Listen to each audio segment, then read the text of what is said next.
just a bit outside.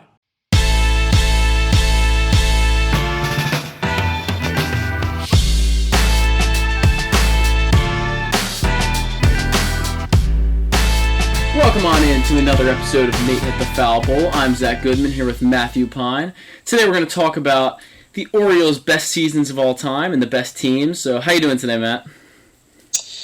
Doing pretty well, buddy. I am getting ready to talk some Orioles magic.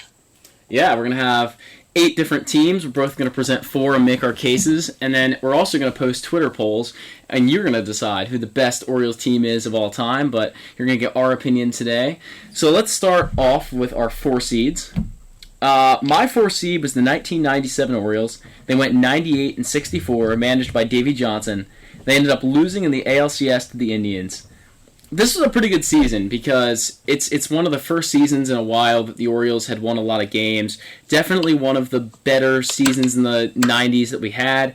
It was the last winning season we had for many, many years until 2012. I mean, there were lots of great players in this team. Mike Mussina, Jimmy Key, and Scott Erickson were the war leaders.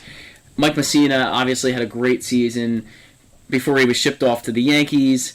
Jimmy Key was a fantastic free agent signing earlier in the season. Scott Erickson, another Oriole that had been around for a little while. Jimmy Key, though, I'm going to talk about a little bit because he was on the tail end of his career, pitched a long time for Toronto, huge WAR up in the 40s. So a really good pitcher in his career, but we signed him with, I'm not sure the expectations to have the kind of season he did. And he put up a 3.43 ERA, so he had a really special season. We also signed Eric Davis, the longtime Red, the really good center fielder, but unfortunately he got colon cancer and ended up only playing 42 games. But he did end up winning the Roberto Clemente Award. We also signed another key piece that would be around for a little while in Mike Bordick, and he ended up replacing Cal Ripken for a little bit after 2001. So definitely a season where a lot of change happened, but I think it was a season where the Orioles really were loaded up to go to the World Series, and they almost made it there. And I think for a lot of 90s kids, it's one of the best seasons they will have ever seen. Yeah, I mean, those 90s teams really kind of brought a lot of the fans back that were there in the 60s, 70s, and early 80s. I know that was kind of what brought my dad back into it, and besides just 21-31, Orioles fans needed something to cheer about, and post-strike era, baseball needed a comeback, and this was kind of the start of that. I think that's a pretty good pick there, Zachary. Yeah, and on that 1997 team, I mean, there's countless good players. If you look through the rosters, Chris Hoyles, Rafael Palmeiro, Roberto Alomar, a personal favorite of mine, Cal Ripken, B.J. Surhoff, Brady Anderson, the list goes on of just fantastic players. And we really did build what I would call pretty close to a super team there in the late 90s. And it's really unfortunate that we never made the World Series there because I feel like we definitely could have made the run. Maybe the pitching could have been a little better. We really only had 4 effective starters in 1997. Even Scott Kiemanecki wasn't very good, only had a 4 ERA, so I think if the pitching had been maybe a little bit better, we would have gone a little farther. The bullpen was really good, but the starting pitching outside of Mike Mussina, Jimmy Key, and Scott Erickson was a little bit weak. But yeah, just countless good players in the lineup. Harold Baines at the end of his career there. I mean, Eric Davis, unfortunately, didn't play much, but just a really great team overall. Yeah, I mean, you look at that 97 team. I mean, that's a team that beat the vaunted Seattle Mariners in the playoffs. I mean, the ALDS, Mike Mussina outdueled Randy Johnson 2 times in that playoff series, in a 5-game series, which is, pretty much unheard of, especially for Randy Johnson in the playoffs. So that's definitely, in my mind, one of the best Orioles playoff series in history. Yeah, and they unfortunately lost to the Cleveland Indians, who ended up losing the World Series to the Florida Marlins 4-3. But overall, a great season, and I think a lot of 90s kids will definitely remember that one as one of their favorites. Yeah, if I'm not mistaken, I think beloved Orioles first base coach Wayne Kirby was on that Indians team in 97. But pretty good stuff there. My 4 seed might cause a little bit of controversy there, Zach. I have the 2014 Orioles who a lot of the younger generation say is their favorite Orioles team to watch. Probably definitely the best Orioles team of the new era, of the post-2000s era. They did win 96 games. They were the second best team in all of baseball. They they won the division for the first time since the late 90s. What I am doing with these seeding is I'm looking at the Pythagorean win-loss.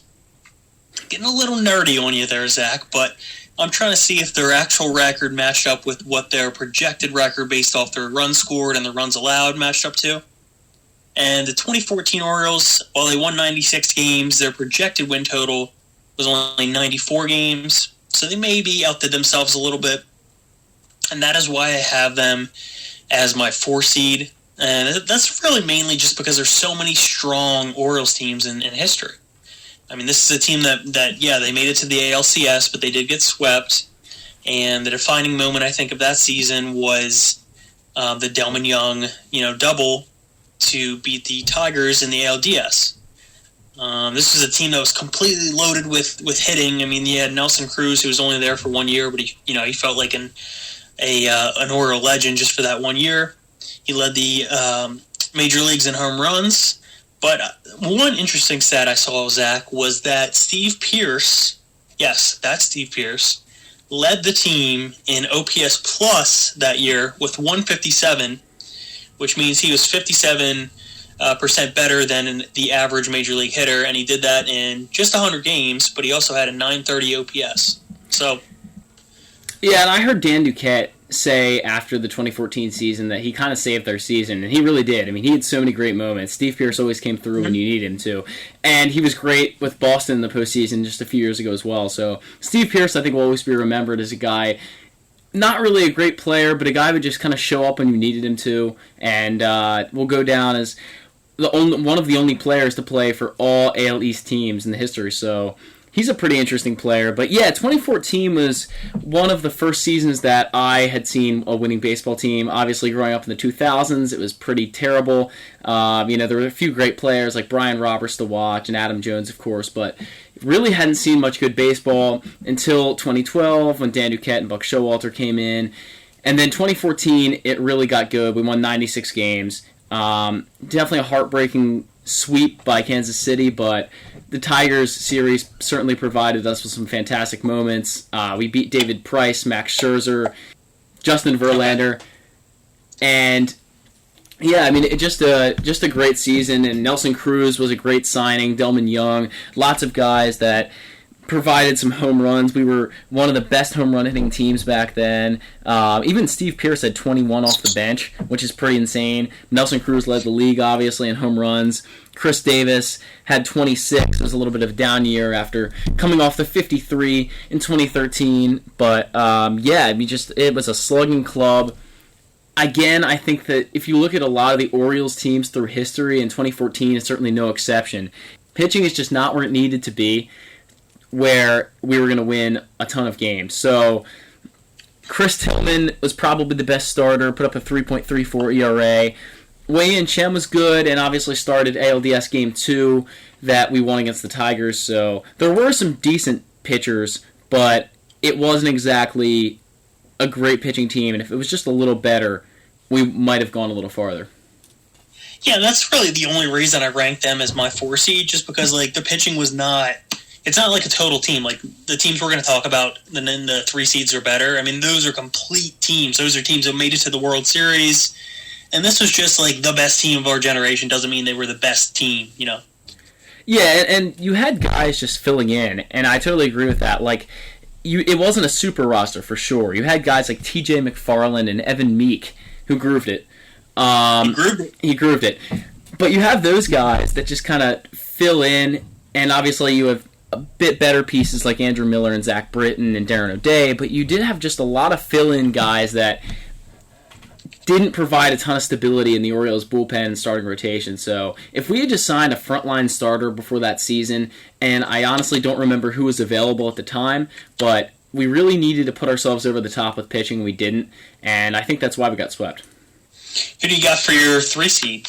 So I have the 1983 World Series winning Orioles went 98-64, managed by Joe Altobelli, and they won against the Phillies. Obviously, Cal Ripken had an amazing season, his second season in the majors, won MVP.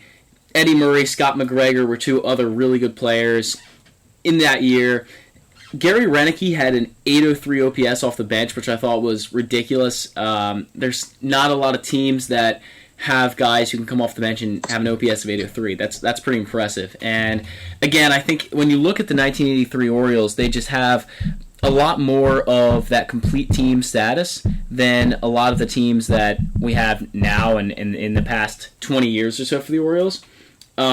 Jim Palmer was on a decline, so his career was kind of going downhill, but there was some good pitching on this team. Scott McGregor was really good, like I said. Storm Davis was really good. Mike Boddicker. Dennis Martinez had kind of a bad year. Mike Flanagan was pretty good. Overall, I would say this was a pretty complete team, and obviously when you have guys like Eddie Murray, Cal Ripken, Al Bunbury in the lineup, it's always going to be a pretty good team. Yeah, I mean, it's the last World Series team. I mean, fans then probably didn't think we'd have this long of a drought. And now it's one of the longest droughts in all baseball. So I think that's a good reason to cherish this 83 squad. Obviously, Cal Ripken was so young, and Eddie Murray was there too. So definitely one of the more memorable seasons. I think that if you look back on that season, you say, Cal Ripken being so young and only in his second year, you got to wonder that if Cal Ripken had known that he would never win another World Series and he'd be here until 2001, and we'd have so many losing seasons in the 80s and 90s, if he would have stuck around for his entire career. I think that's something you have to look at, and Cal Ripken did, and we love him for that, and he's the Iron Man, and he's one of the greatest players in Orioles history, but I think that Cal Ripken... The greatest? I don't know about all that. I think that's a podcast for a different day. But Cal Ripken maybe got gypped of a few world championships here. I'm still trying to recover from that comment that he is one of the greatest and not the greatest, but okay. My 3 seed would be the 1979 Orioles. This is a team that went to the World Series. They lost to the famous Pittsburgh Pirates in that year. And the Pittsburgh Pirates had that ever so popular song that we shall not speak of. But I mean, you look at this team, it's just very solid across the board. Obviously, they had Eddie Murray. Ken Singleton was a stalwart in that lineup. He had 30-plus homers. And what really stuck out to me, at least, was the pitching staff. You had guys like Mike Flanagan, Dennis Martinez, Steve Stone. He even had Jim Palmer towards the end of his career there. And every single one of their starting pitchers had an ERA sub-4, which is something that you're not particularly going to see in today's game, especially with increases in offensive output and all that. The juice balls. The juice balls. And their closer that year was Don Stanhouse. And I was completely shocked when I saw this. As a closer, he had 34 strikeouts in 72 innings, which means he essentially had less than 4.5 strikeouts per 9. And for a closer, that seems absolutely insane. But it worked out for him. He got 2.85 ERA and he got 21 saves. But this is a team that born Orioles Magic. Orioles Magic was the 1979 Orioles team. Something magic happens every time you go.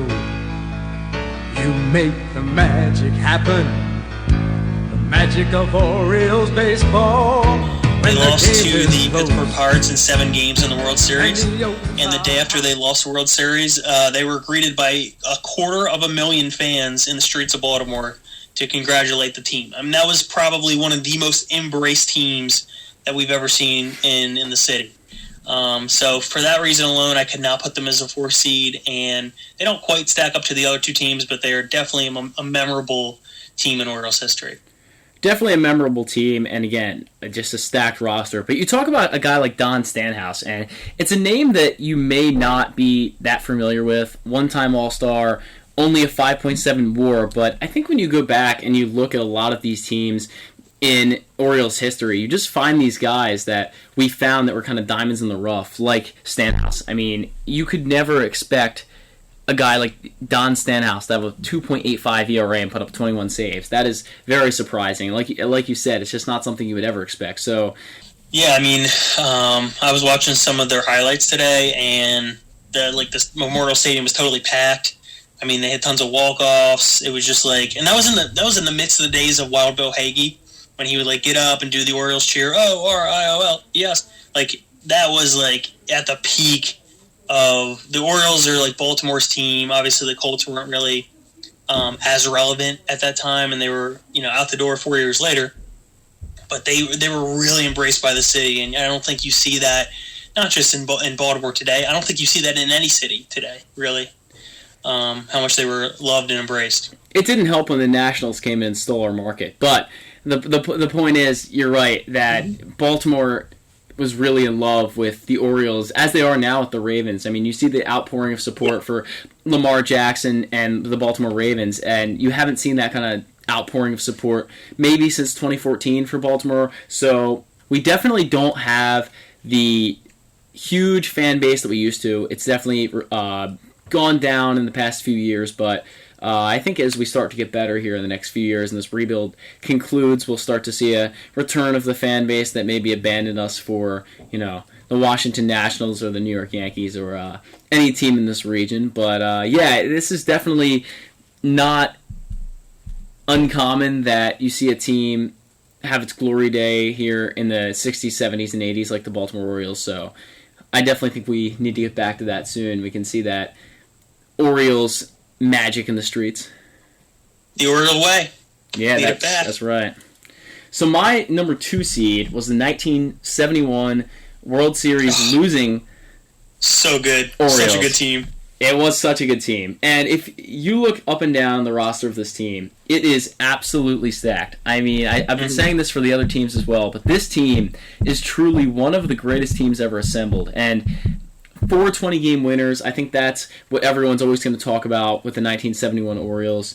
Pat Dobson and Dave McNally. So obviously those 4 are going to go down in history as one of the greatest pitching staffs of all time. You're never going to see that again. You're never going to see that again. And the reason I think a lot of this is because pitchers just don't pitch as long as they did. I mean, these guys had countless numbers of complete games back in the 70s, 80s, 90s. You saw a lot more of that than you do now. If a guy completes a game in 2020, it's extremely shocking. Not only because we're not playing baseball right now, but it's just very uncommon. And I think the last Oriole to have a really great complete game is Dylan Bundy against the Mariners in 2017. I could be wrong. But you definitely don't see that anymore. And it allowed for the Orioles to only have 4 starters, so they didn't even need a 5th in that year. And they all had ERAs just under 3.15, so they were just a really, really powerful team. And ended up losing in the World Series against the Pirates, but Brooks Robinson... Brooks Robinson, Don Buford, the list goes on of just incredible players. Elrod Hendricks, Paul Blair, Frank Robinson, obviously, just huge names in this lineup. But a guy I thought was really interesting, and a guy I actually didn't know too much about before doing a little research here, was Merv Redmond. And he came off the bench and played 141 games. But the guy put up insane numbers. He hit .318, had 11 home runs, had an OPS plus of 149. This guy came off the bench, did not play that much, and after doing more research on him, he had a long, great career. But this is a guy that is very uncommon to have coming off your bench, like Gary Renicky that I was talking about before. So, yeah, I think that Merv Redmond is a guy who's going to go really under the radar for the 1971 Orioles. You know what's funny is I think at least from my parents' perspective, the team that they talk about the most are the 1971 Orioles, and they didn't even win the World Series. I mean, that's just like goes to show how truly great that team was, and how much they meant to fans and just a memory. I kind of, not to get back to football, obviously, but like the 2019 Ravens. Didn't finish the job, but they were clearly one of the best teams of all time. And I think you can say that about the 71 squad with the Orioles. I mean, the 420 game winners alone, that's enough to put you in the history books. Yeah, and those 420 game winners, they get talked about all the time. I'll have people who like the Yankees, the Red Sox, and come to me and they'll say they'll start talking about the 420 game winners in 1971. Mm-hmm. It's something that I think all fans of, if you're not an Orioles fan, if you're just a baseball fan, you can appreciate that because it's so uncommon and it's so legendary. And, obviously none of them had as good of a career as Jim Palmer did, Hall of Famer, one of the greatest pitchers of all time, but they all deserve their rightful place in history. My 2 seed would be the 1966 Orioles. This is the very first World Series team in history. And this is, Frank Robinson's initial year with the Orioles. He gets traded over from the Cincinnati Reds in 1966 for Mel Pappas, one of the worst trades ever in Major League Baseball history. Frank Robinson had won a National League MVP, comes over to the 1966 Orioles, comes over to the American League, not only wins the American League MVP, but also does a little thing called the Triple Crown, where he led the league in home runs, batting average, and RBIs. And there was a quote when he passed away from Brooks Robinson, who said, we were a really good team before we had Frank Robinson. We were solid, but he taught us how to win. And I think that's really what started the Oriole way. This team only won 97 games, which, in 1966, that's probably a low mark. But they made it to the World Series. They beat the highly touted Los Angeles Dodgers. And, you just look at this pitching staff, with Jim Palmer in his second year, with Dave McNally, obviously, Steve Barber. But the bullpen included Stu Miller, Eddie Watt, and Mo Jabrowski, who were probably some of the more legendary Oriole pitchers. And they eventually got the job done. I think that a lot of people, when they talk about the Orioles, think of Cal Ripken and Brooks Robinson and Jim Palmer, but Frank Robinson really gets overlooked as a player because people just don't remember actually how good he was. He is definitely a top 20 player in history, and people just don't realize that. The guy hit 49 home runs in 1966, which at the time is incredible. I hit 316. 1.047 OPS, 198 OPS plus. These numbers are insane. I think he really flies under the radar because people don't really remember him, probably because he wasn't on a huge market team like the Yankees. He played for Cincinnati and Baltimore, which isn't exactly huge markets. So really a guy that flies under the radar and has numbers that can compete with really any great player in history. You're talking about not only what he did statistically, you're talking about one of the most important figures to the game in its history. He was the first African-American manager in history. He went on to manage the Orioles in the late 80s. So he stuck around the franchise, and he really meant a lot. I honestly think, other than Cal, I think Frank Robinson meant the most to the franchise, even if he was only on the team for 5 years. Yeah, I totally agree with that. And played for other teams like the Dodgers and Cleveland, but yeah, he really had an amazing career here and hit a lot of home runs. He was just an all-around fantastic player who flies under the radar. But another guy I really want to talk about on the 66 Orioles is Luis Aparicio, as you mentioned earlier. I think that Aparicio is really interesting because just not a great power hitter. The guy hit 83 home runs in his career, so didn't have any power, hit for contact, over 2,600 hits in his career, but Luis Aparicio is never a guy you think of when you think of the Orioles, but he actually played a pretty big part. One of the greatest gloves in the history of the Orioles. He was amazing, a wizard on defense. The left side of that infield. Also extremely fast, stole a ton of bases, so he's an interesting guy. I would never think of him as a Baltimore Oriole, only played here for 5 years, but I would definitely think of him as a Chicago White Sox. Well, just talk about the defense on that team. You had Brooks Robinson at third, Luis Aparicio at short, and then you had Paul Blair in center field. That is a really insane defense to have a great pitching staff. Paul Blair draws a lot of comparisons to a lot of great players in history. I mean, another guy I think is overlooked because he was one of the fastest and most athletic outfielders the Orioles have ever had. I mean, he was really, really great. And he could also hit the ball. And another guy that I think is appreciated by a lot of other fans outside of the Orioles organization. I've had Yankee fans tell me like he's their favorite Oriole of all time.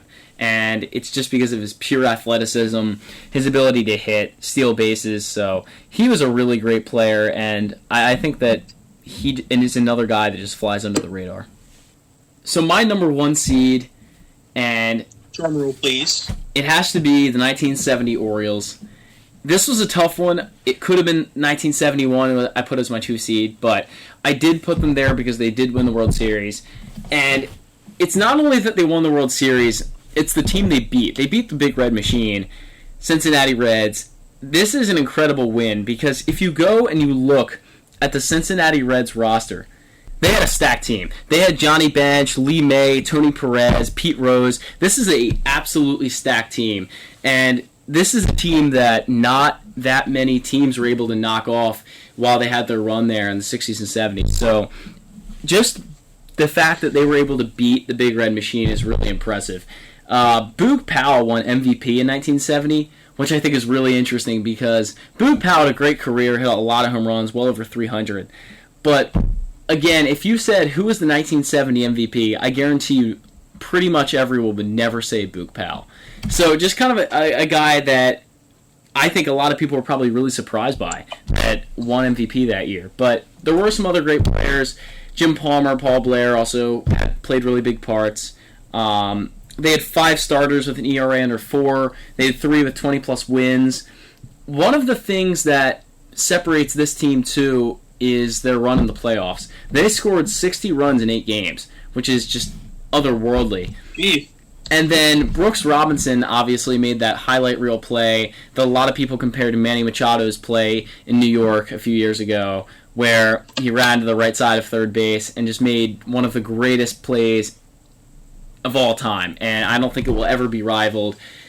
And it was just one of the greatest plays ever. You can just Google it if you haven't seen it. It's incredible. So this team will go down in history, 108-54.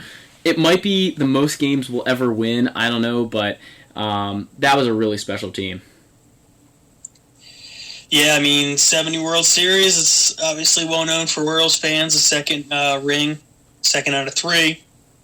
I mean, let's just talk about that 3-year stretch from 69 to 71, as Paul Valley brought it up. I mean, that you're not going to find almost a better 3-year stretch in sports. Like, you're really not.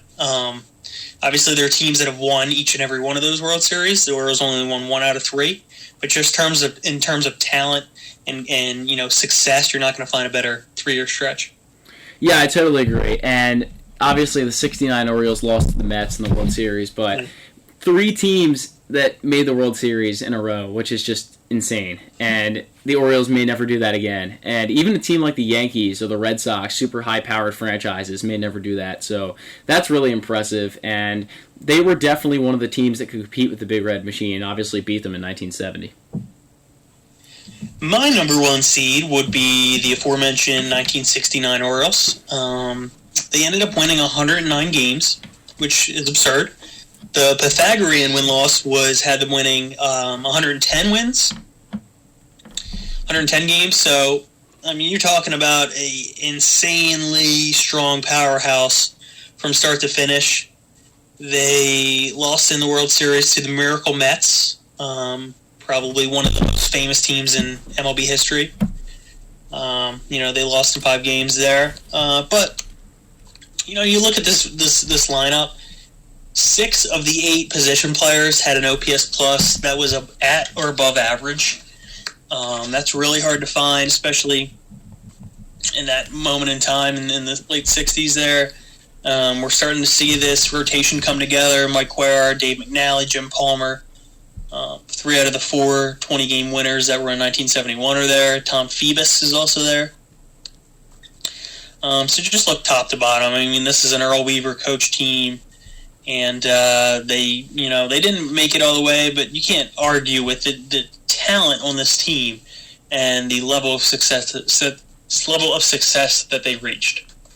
And we hope that our D Hall has as much success as the D Hall in 1969. Dick Hall put up a 1.92 ERA that year. That's pretty good.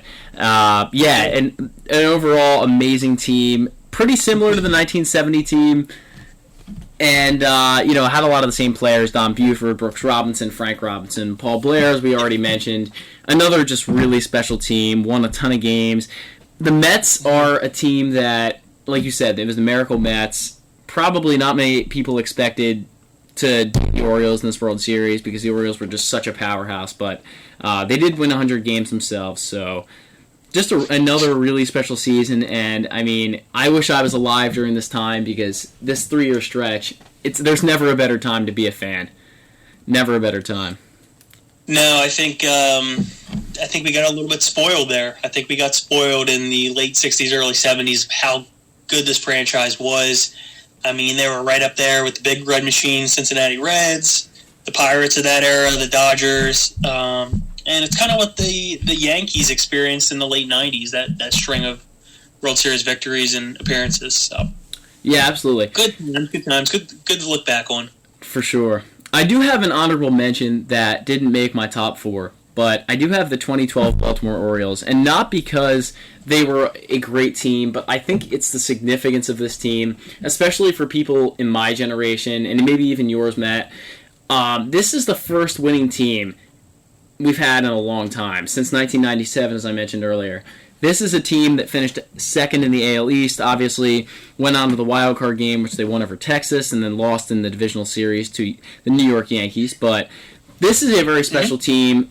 Dan Duquette and Buck Showalter recently taken over, and this is a team that was just really exciting. I mean, Adam Jones, the guy who created our wonderful podcast name, Nate McLouth, had a legendary season in which he hit the foul pole. Chris Davis was starting to burst onto the scene. Matt Wieters was having a great season. Mark Reynolds hit a lot of home runs. J.J. Hardy was great. Manny Machado made his debut that year. This was a really good season, and I think that Dan Duquette and Buck Showalter, that their effect on the Baltimore Orioles really is overlooked as well, because these guys came in and they took a team who were perennial losers and created a winning team and a winning culture for the first time since 1997. And I think that's really underappreciated. And they did it with a really bad pitching staff. I mean, it was absolutely horrible. Jake Arrieta was on that team. He was terrible. Wei-Yin Chen was our best starter, and he had a 4 ERA, which is not even great. Tommy Hunter was terrible. He was still starting back then. Jason Hamill had a decent season. A lot of these guys were just pretty bad, but I think that there's a lot of significance for this team, for our generation, as a team that really burst onto the scene for the first time for a long time. Yeah, I mean, just like on a personal note, that was the first time I ever saw winning, and I was 18 years old. I was a freshman in college. I had always loved my Orioles, but I never had seen them win ever in my life. I was too young to remember the 96 and the 97 years. But we had the 2004 season was really cool with Miguel Tejada and the 150 RBIs. Melvin Moore won a batting crown somewhere in that area. But this was the first time I had seen playoff baseball in Camden Yards live, and that was really, really special to me. So it's a team that, they weren't the best team. They weren't even necessarily upper echelon, but they had this magic about them that they were fun to watch every single night, and that was the first time I ever experienced that. Yeah, there's a whole movie out on this team, the Buckle Up Birds. Obviously, we went by that namesake. People were just a huge fan of Buck Showalter. I mean, he really had a profound effect on this team.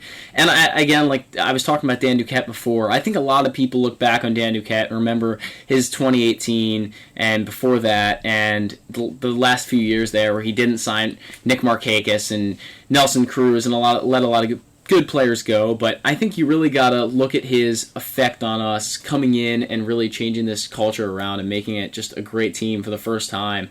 And people in our generation hadn't seen this kind of excitement around the Baltimore Orioles for a long time. And I do also remember winning in Texas. It was just one of the greatest moments in Orioles history because it was the first time we had seen anything good happen. And I don't even think we care that we didn't win the World Series that year. We were just happy to have gotten that far. Yeah, I mean, Dan Duquette and Buck really ushered in a completely new era. And they really brought that culture of winning back that I don't think we ever had. Like, I remember the years where we had Sammy Sosa and Vlad Guerrero and washed up like Derek Lee, those type of guys. And, you know, they were fun to watch, but they were like way past their prime. Like, it wasn't smart baseball, it wasn't intuitive baseball. They were just trying to put guys out on the field that had name recognition. And it finally felt that in like 2011, 2012, there was a plan in place. And that's really like satisfying to see from the fans' perspective, that you feel a little bit of comfort knowing that there's at least a direction that they're heading in. Yeah, I always thought it was really weird when we had Vlad Guerrero on our team, because he's like not at all an Oriole. I mean, no one would ever think of Vlad Guerrero as an Oriole. Obviously a great Expo and not an Oriole, so that was a really weird signing. Sammy Sosa as well in 2005, and he wasn't even very good. Neither was Vlad Guerrero, but both at the tail end of their career. The Orioles always did that in the 2000s. They looked for these guys who they thought might have some magic left from their earlier great years, but Sosa and Guerrero proved they did not. But, Matt, did you have an honorable mention you'd like to present? Well, speaking of Oriole Magic, I would like to make my honorable mention the 1989 Why Not Orioles. Why not? Why not? Why not? This was a team that followed up a completely abysmal 1988 team. The 88 team started out 0-21 famously. The longest losing streak in history to start a season. But if you look at this 89 team, I mean, they had Cal Ripken in there. They had guys like Mickey Tettleton, who's kind of well known in Oriole lore. But it really came down to like some of the bullpen pieces and some of the pitching staff. I mean, Greg Olson was about as lights out as you could possibly get for a closer. 1.69 ERA, so that's definitely one of the best ever in Orioles history. Not quite to the caliber of the 2016 Zach Britton, but this is a team that had Dave Johnson on the team. You know, he's definitely well known to Orioles fans as a commentator and father of Steve Johnson, but he played a big role as a kind of the hometown hero that year, and I believe he started one of the last games of the year, went like 8 innings, and then they blew it in the 9th, but they were within like a week of winning the division, and they fell short. They came in second place, and this was a team managed by Frank Robinson, so you knew they had that winning spirit and that winning culture about them. Yeah, the why not culture was very interesting, and there's a couple great songs that go along with that, and another team that really Baltimore rallied behind, and another team that people got really excited about, and they had the Ripken brothers playing up the middle, which was really cool. Joe Orsulak is another guy I feel like flies under the radar for this team. I mean, Orsulak hit almost 300, put up in mid-sevens OPS, so pretty good player, and just a lot of not huge names in this team. Definitely wasn't a stacked team like the 69, 70, or 71 Orioles, but definitely an interesting team. They had Steve Finley as well, who ends up having an amazing career. But yeah, Greg Olson had 27 saves, 1.69 ERA, so we had some really interesting players on this team. The pitching staff isn't a lot of big names either, but that was what this team is about. This team is about not being the super team and winning a lot of games while not being a super team, and they really rallied behind that. Yeah, speaking of Joe Orsulak, my dad actually knows him personally. Little shout out to my dad. That's cool. And he's played poker with Tippy Martinez before too. It's pretty neat. I met Orsulak at FanFest a few years ago before they canceled FanFest. Okay. Yeah, for sure. So that wraps up our seeding. I picked 4 teams, Zach picked 4 teams, and we're going to rank them 1 through 8. And we're going to tweet out a little Elite 8 Orioles bracket and let you guys decide. You know, who do you think is the greatest Orioles team of all time? You might disagree with Zach and I, but that's okay. This is why we put it out to a vote. Absolutely. And we're going to get to a few questions we had here that we would like to answer. And our first question comes from @Roar44. Do you think it's fair that suspensions for guys like Hinch and Luno won't be affected by the shorter MLB season, or should the suspensions be based on a regular baseball season? Personally, I think it's totally fair that they just serve their suspension whether there's a season or not. I mean, there's no way Rob Manfred could have planned for that back in, December when he levied these suspensions. I don't really think it's fair to add on another year or a half a year, whatever it's going to be. Personally, I think, these guys are going to serve their time. It's a year out of baseball, and I don't really think we need to add on to that. Yeah, I pretty much agree. And I do think Hinch deserves the suspension, but I could talk for a long time about why I don't think Luno does. I don't really think Luno deserves a full season suspension. I don't really think he knew that much about it. I think even if it's shortened, it's still technically an MLB season. Guys are going to get service time. So, I do think that they should serve their suspensions, and I do think it's fair. Our next question came from @PumaRevived. He said, on the most recent episode of Effectively Wild, they made the mention that from 1996 to 2014, the Orioles never had the same back-to-back opening day designated hitter. Without looking, name the 19 different designated hitters. Technically 18 because one guy started in both 04 and 02. Holy crap. This is going to be tough. All right, so what year do we start with? Sorry about that. So, 1996 would be the first year. Okay, 96. No cheating, right? No cheating. I'm going to go Nelson Cruz. Nelson Cruz. Okay, yeah, I think that's a good one. I think he'll be good. Okay. A lot of these guys, especially like first baseman or corner outfielders we don't really know if they either DH'd or played their actual position. Another guy I would throw out there is Rafael Palmeiro, but I'm not sure if he was one of them, but I'll put him down. These are all guesses. I'm going to go with a guy a little off the radar. I'm going to say David Segui. Okay. I don't know about that one. I'm not sure. I'm honestly not sure there. We'll see. I'm going to say that 1 year Chris Davis probably started at DH, but I'm not positive of that. I would definitely guess Steve Pearce. I'm thinking Steve Pearce probably in 2012. I'm going to say Derek Lee was a DH. Oh, in 05, I believe. Whatever year that was. 04, 05, that's definitely a possibility. Jay Gibbons. Jay Gibbons is okay. I was going to guess Luke Scott. Okay, that's a really good guess. Good. He definitely was a DH. Possibly Chris Boyle. Okay, I was going to go Matt Wieters just because maybe he had like an injury 1 year. That is a possibility. Another guy I was considering, but probably not, is Steve Clevenger. But I would say probably not. We'll add it to the list because we need to get to 18. All right. I'm going to stick with the catcher team and go Javi Lopez. Okay. I think another possibility would be Miguel Tejada. Good possibility. Okay. Good shortstop, but with so much power, you never know. I think it's always a possibility. All right, what are we at? 14 now? Another guy I had in mind for 1996 would be Eric Davis. Okay. A few moments later. So after a little bit of internet research, we were able to come up with the DHs from the years 1996 to 2014. And they are as follows. Bobby Bonilla, Brady Anderson, 01 Joe Carter, Jeff Conine, Harold Baines, Chris Richard, David Segui, Marty Cordova, David Segui, Jay Gibbons,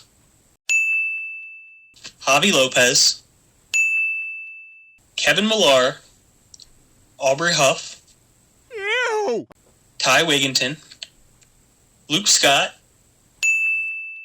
Vlad Guerrero, Wilson Betterment, Steve Pearce, and Delman Young.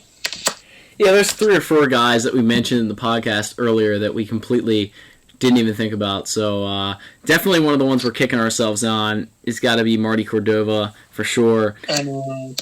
Definitely one of the ones. Honestly, we didn't do horrible. We didn't do horrible. For thinking of it off the top of our heads, we did pretty good.